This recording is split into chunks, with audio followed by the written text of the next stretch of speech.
Welcome, friends. This is Harshad Parekh inviting you to listen to some of my short writings on philosophy, religion, psychology, spirituality, education, Krishnamurti, and nature. I hope you have a good listening. This is tape number 25. Article number 148.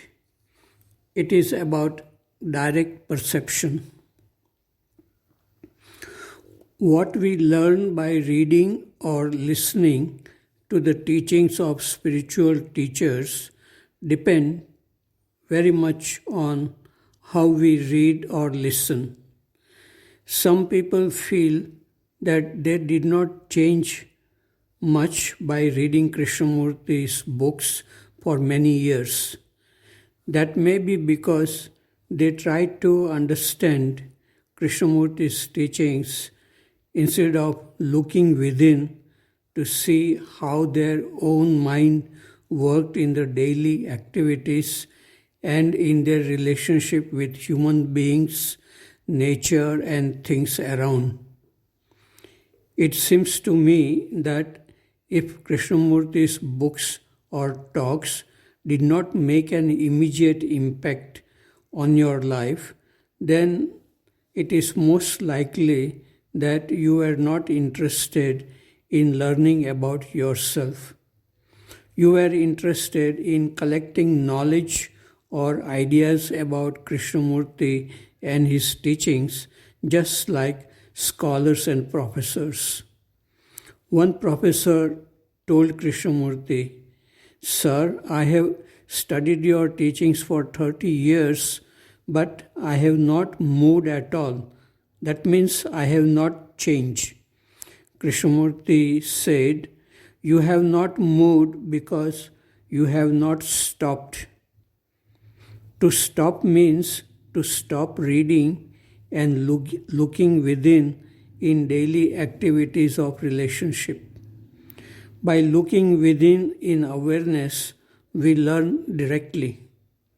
This direct learning by looking within begins to change the quality of our life and relationship. Then we do not repeat Krishnamurti's ideas. We become authentic in our observation and expression. Article number 149.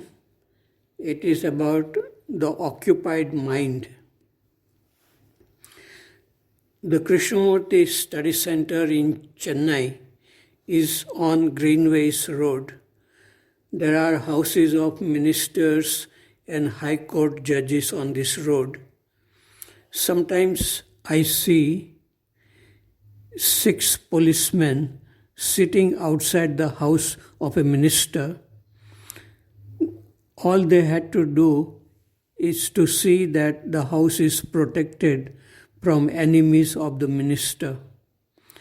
It must be a boring job for them to keep themselves alert and do nothing most of the time. Once I saw all these policemen were busy watching something on their mobile phones. This was the way they kept themselves occupied and free from boredom. This is the way most people keep themselves occupied these days. The mind remains occupied and restless in this way. Ultimately, it gets tired and becomes dull. The intelligent way is not to escape from boredom. It is possible to watch with curiosity the movement of the mind itself, watch thoughts, feelings, and images coming and going without trying to change them. This can be the direct way of learning about oneself, coming in direct touch with oneself. This can be a source of refreshment and wonder. The source of happiness is within oneself if one knows how to look.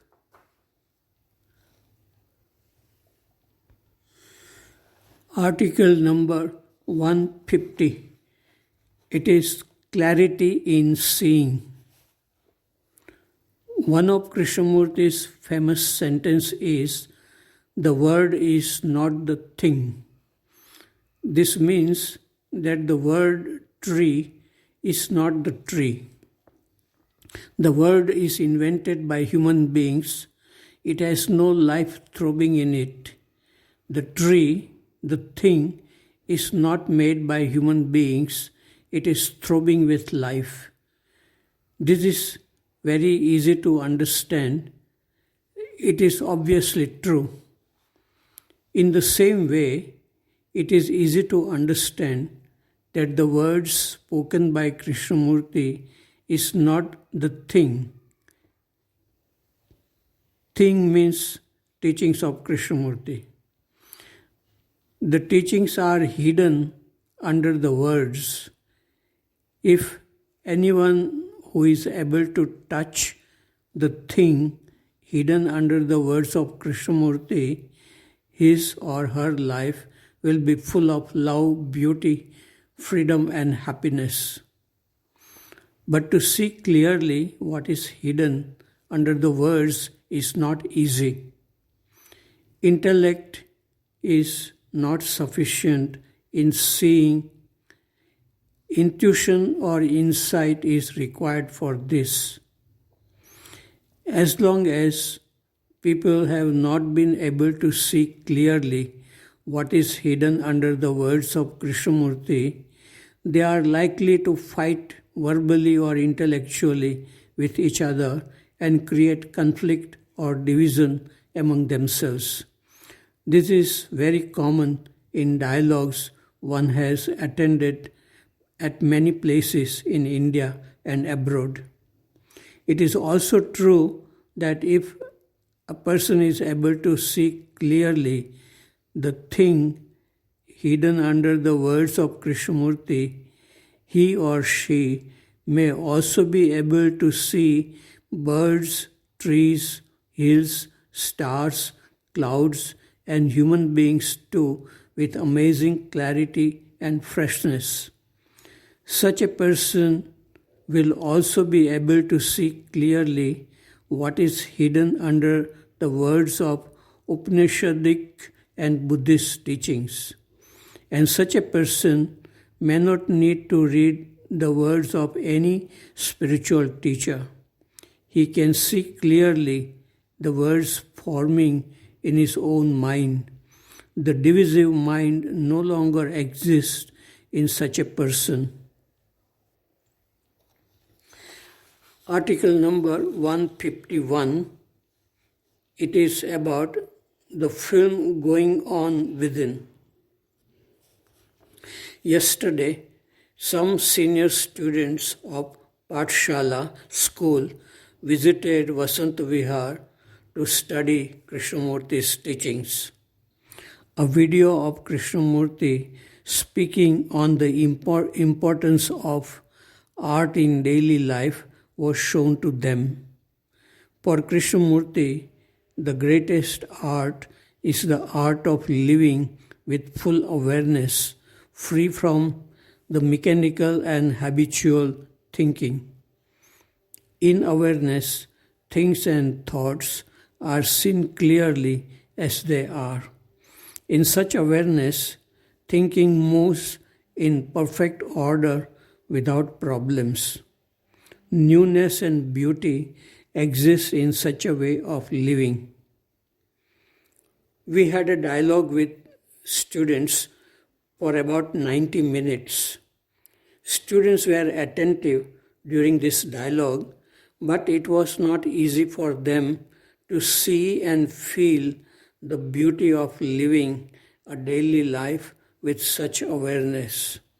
The most difficult and challenging task for any human being is to be alone and give full attention to thoughts coming and disappearing in the mind. It is easy to see films made by others in theaters for many hours, but the film going on within us does not interest us. If we can turn the attention inward, it is possible to find inexhaustible treasure buried within us. But most of our energy goes in acquiring knowledge of the outer world, and this knowledge is useful and entertaining, but it also blocks us from discovering true happiness, love, beauty buried within us.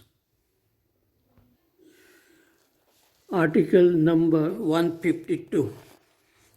It is about a dream. I am a dreamer.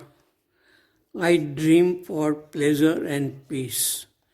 This morning, I dreamt sitting with my beloved teachers and having a dialogue at a quiet, beautiful place in Rishi Valley. We were sitting in a circle. Krishnamurti started the dialogue by asking, "What shall we talk about?" Raman Maharshi said, "About silence," and he immediately became silent. Ramakrishna said, "About ecstasy," and very quickly he went into samadhi. Kabir said, about light in the temple of the mind, and light shone on his face. Buddha held a flower in his hand and said with a smile about love and compassion. His face radiated love and compassion. Harshad said about dreaming, "Why am I dreaming so much?" Krishnamurti said, "Sirs, we cannot have dialogue about silence, ecstasy, light in the mind, love and compassion. These are non-verbal states to be lived, but we can have a dialogue about dreaming. All right, why do you dream and how do you do it?" Harshad said, "I dream for pleasure and peace. I stand alone among trees in a place where people do not disturb me. I feel the waves of sound coming from near and far, moving along horizontal axis and entering my ears and disappearing somewhere in the brain.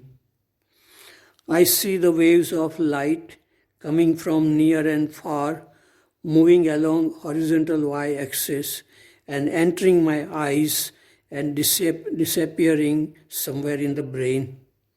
I feel the waves of smell coming from near and far, moving along the z-axis and entering my nose and disappearing somewhere in the brain. I contemplate on that point where the three axes x, y, z meet in the brain. That point I call as being or true self.